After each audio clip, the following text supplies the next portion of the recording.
Assalamualaikum warahmatullahi wabarakatuh.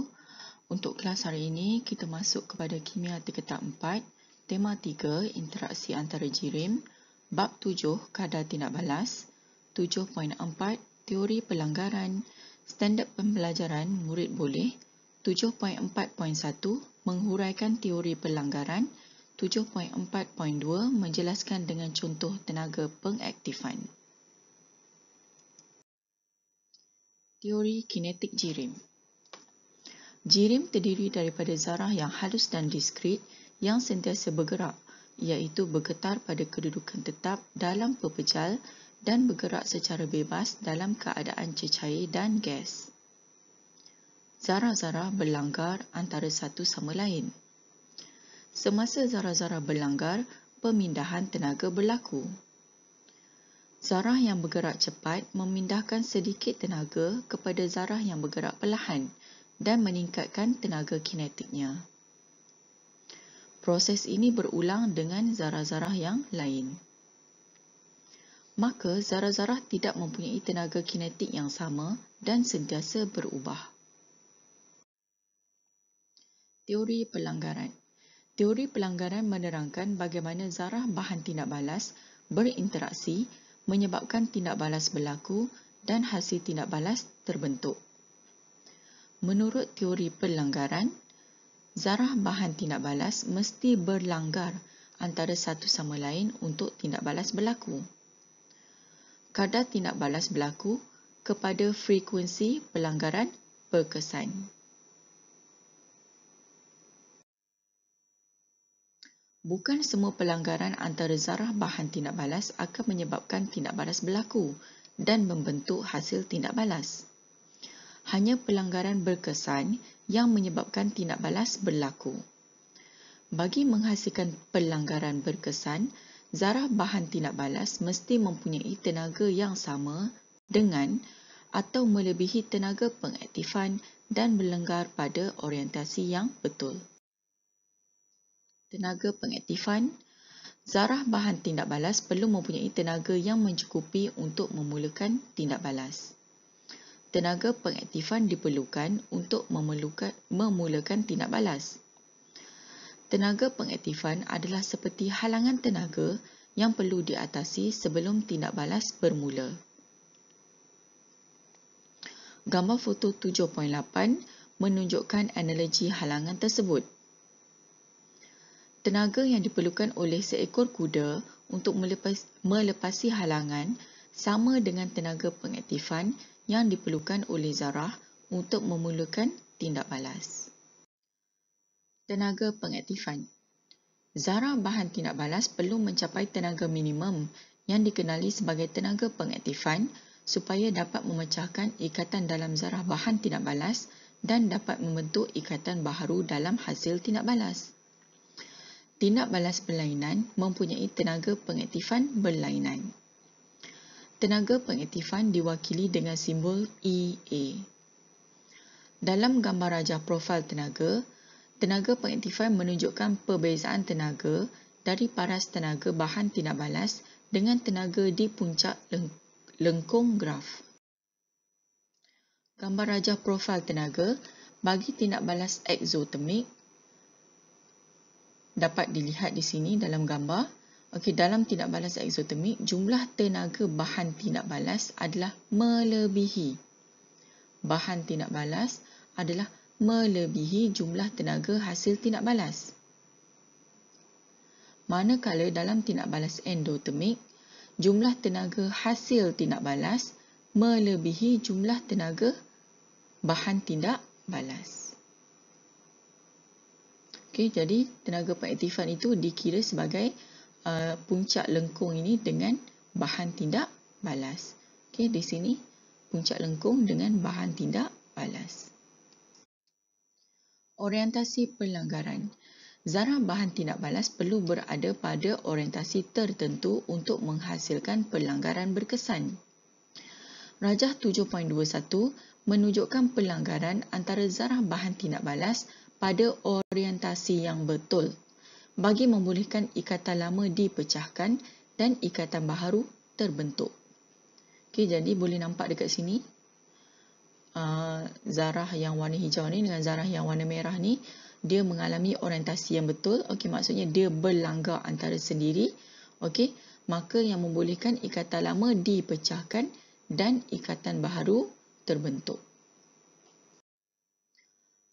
Jika zarah bahan tindak balas berlanggar pada orientasi yang tidak betul, zarah akan terpantul dan tiada tindak balas berlaku. Okey, Rajah 7.22 menunjukkan pelanggaran antara zarah bahan tindak balas pada orientasi yang tidak betul. Okey, contohnya di sini, okey, dia punya arah betul, cuma orientasi dia tak betul. Okey, jadi dia tak kena pelanggaran lah. Okey, jadi tak ada apa-apa berlaku, jadi dia akan melantun semula. Okey, dan tiada tindak balas berlaku. Pelanggaran berkesan dan kadar tindak balas. Kadar tindak balas bergantung kepada kadar pelanggaran yang berjaya antara zarah bahan tindak balas. Lebih tinggi frekuensi zarah bahan tindak balas berlanggar dengan tenaga yang mencukupi dan pada orientasi yang betul, lebih cepat tindak balas akan berlaku. Dalam erti kata lain, kadar tindak balas bergantung kepada frekuensi pelanggaran berkesan. Okey, lebih tinggi frekuensi pelanggaran berkesan, lebih tinggi kadar tindak balas. Lebih rendah frekuensi pelanggaran berkesan, lebih rendah kadar tindak balas. Kesan kepekatan ke atas kadar tindak balas. Berdasarkan rajah di atas, yang manakah menunjukkan frekuensi pelanggaran yang lebih tinggi? Okey, boleh kita lihat di sini. Ini adalah contoh larutan yang berkepekatan rendah, manakala ini adalah zarah yang mempunyai dalam larutan yang berkepekatan tinggi. Kalau kita kira pun bilangan zarah ni, kita boleh nampak yang berkepekatan tinggi ni mempunyai bilangan zarah yang lebih banyak. Kesan kepekatan ke atas kadar tindak balas. Apabila kepekatan bahan tindak balas bertambah, bilangan zarah per unit isi padu bertambah. Frekuensi pelanggaran antara zarah-zarah bertambah. Frekuensi pelanggaran berkesan antara zarah-zarah bertambah. Kadar tindak balas bertambah. Bagi tindak balas yang melibatkan gas, perubahan tekanan adalah sama dengan perubahan kepekatan gas. Apakah kesan tekanan gas ke atas kadar tindak balas?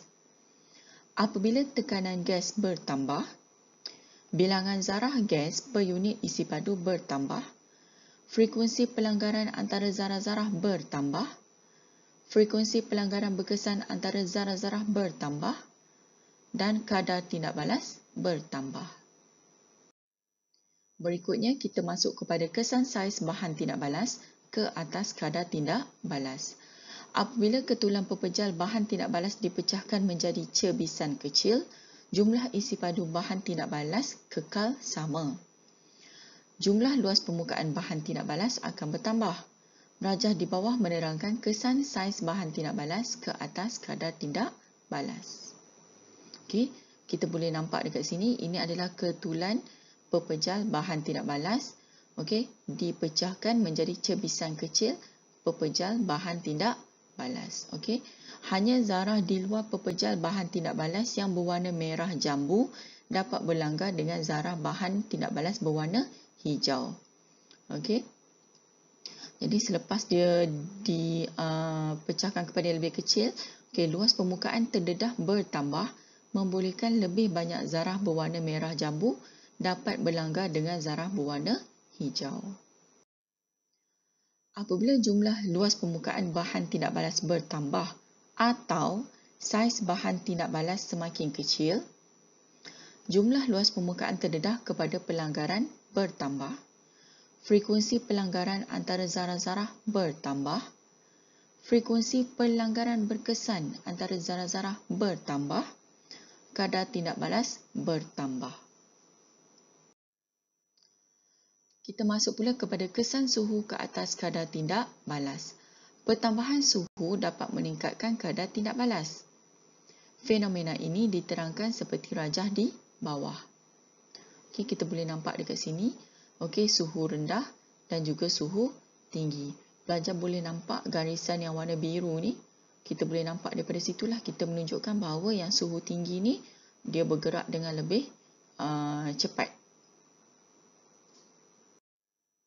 Okay, apabila suhu bertambah, tenaga kinetik zarah bahan tindak balas bertambah. Frekuensi pelanggaran antara zarah-zarah bertambah.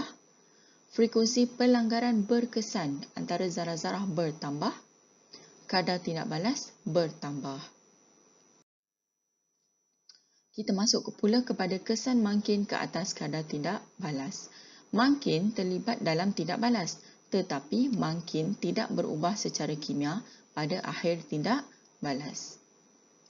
Mangkin menyediakan lintasan tindak balas alternatif yang memerlukan tenaga pengaktifan EA yang kurang daripada tenaga pengaktifan EA lintasan tindak balas asal. Okey, kita dapat lihat di sini kesan mangkin ke atas kadar tindak balas. Okey, dalam tindak balas eksotermik dan juga tindak balas endotermik.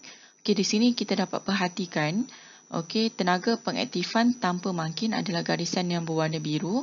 Okey, adalah tinggi. Okey, apabila kita masukkan mangkin dalam sesuatu bahan tindak balas tersebut, maka mangkin itu dapat merendahkan kadar tindak balas. Okey, dan tenaga pengaktifan pun dapat menjadi lebih rendah. Okey, begitu juga dalam tindak balas endotermik. Okey, benda yang sama berlaku. Dia akan merendahkan kadar tindak balas. Okey, bukan merendahkan kadar tindak balas, dia merendahkan tenaga pengaktifan. Okey, jadi kita boleh nampak dekat sini lah. Okey, perbezaannya dalam graf. Okey, tindak balas eksotermik dan tindak balas endotermik ni nanti sebenarnya kita akan belajar. Okey, berikut apabila mangkin hadir, okey, mangkin menyediakan lintasan alternatif dengan merendahkan tenaga pengaktifan. Lebih banyak zarah-zarah bahan tindak balas dapat mencapai tenaga pengaktifan itu. Frekuensi pelanggaran berkesan antara zarah-zarah bertambah, maka kadar tindak balas bertambah. Okey, tindak balas eksotermik dan endotermik. Perubahan tenaga boleh berlaku semasa tindak balas kimia. Tindak balas yang membebaskan tenaga haba ke persekitaran dipanggil tindak balas eksotermik. Sebaliknya, tindak balas yang menyerap tenaga haba daripada persekitaran dipanggil tindak balas endotermik. Semua tindak balas eksotermik atau endotermik mempunyai tenaga pengaktifan EA yang mesti diatasi oleh zarah bahan tindak balas. Okay. Jadi kita boleh nampak dekat sini. Okey, gambar rajah profil tenaga bagi tindak balas eksotermik dan endotermik. Okey, kita boleh nampak dekat sini lah tenaga pengaktifan EA. Okey, delta H adalah beza antara hasil tindak balas dengan bahan tindak balas. Okey, jadi dekat sini nilai dia adalah negatif lah sebab hasil tindak balas lebih rendah daripada bahan tindak balas. Okey, contohnya katalah ni 2, yang ni 4. So 2 tolak 4. Jadi negatif 2 sebab tu nilai dia negatif. So dekat sini pula, okey, delta H dia adalah positif. Okey, mengapa? Sebab kita gunakan rumus yang sama. Okey, hasil tindak balas tolak bahan tindak balas. Katalah hasil tindak balas dekat sini adalah 4. Okey, manakala bahan tindak balas adalah 2. Jadi 4 tolak 2 dapat 2. So sebab tu delta H dekat sini adalah positif. Okey, perubahan kandungan tenaga yang berlaku semasa bahan tindak balas bertukar kepada hasil tindak balas dipanggil haba tindak balas dan diwakili dengan simbol delta H. Okey, sampai sini dulu. Sekian, terima kasih.